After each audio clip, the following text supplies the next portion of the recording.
हिला मानवा झोंकिले हने वता हमार हो सुमर सुमर के दाई तो हिला मानवा झोंकिले हने वता हमार हो सातो बहिनिया ला संग लेके दाई मोर आई जा हमरो दुआर हो आई जा हमरो दुआर हो हे मोर मैया वो आई जा हमरो दुआर हो आई जा हमरो दुआर हो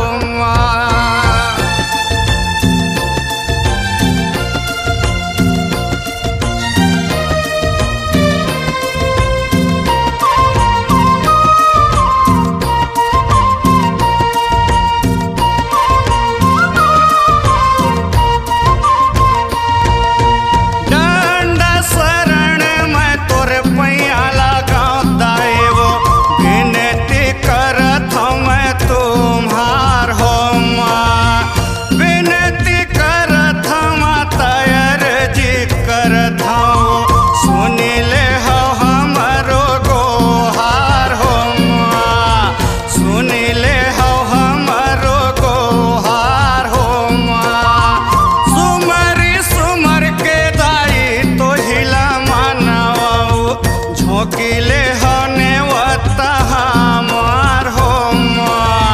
सातो बहिनिया ला संग लेके दाई मोर आई जा हमरो दुआर हो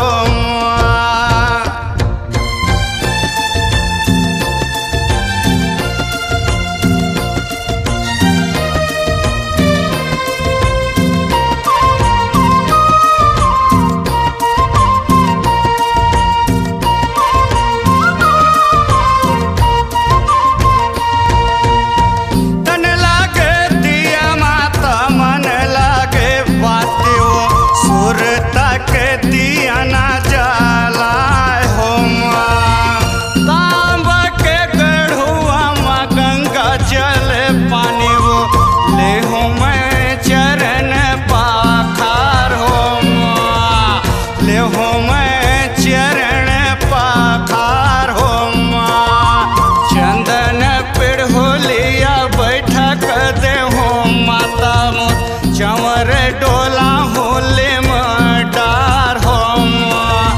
सात गोवालिन मिलके आरती उतार वो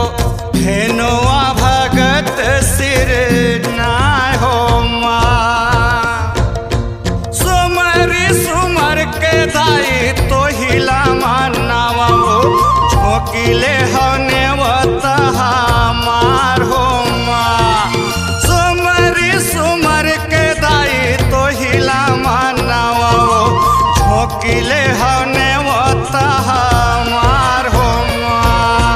सातो बहिनिया ला संग लेके दाई मोर आई जा हमरो दुआर हो आई जा हमरो दुआर हो हे मोर मैया वो आई जा हमरो दुआर हो आई जा हमरो दुआर हो आई जा हमरो दुआर हो आई जा हमरो दुआर हो आई जा हमरो दुआर हो आई जा हमरो दुआर हो आपकी आवाज़ ही आपकी पहचान है। यदि आप अपनी आवाज़ को एक नया आयाम देना चाहते हैं तो चले आइए मल्टी ट्रैक डिजिटल रिकॉर्डिंग के लिए AVM ऑडियो वीडियो स्टूडियो खबतराई रायपुर 9301523929 93296 98047।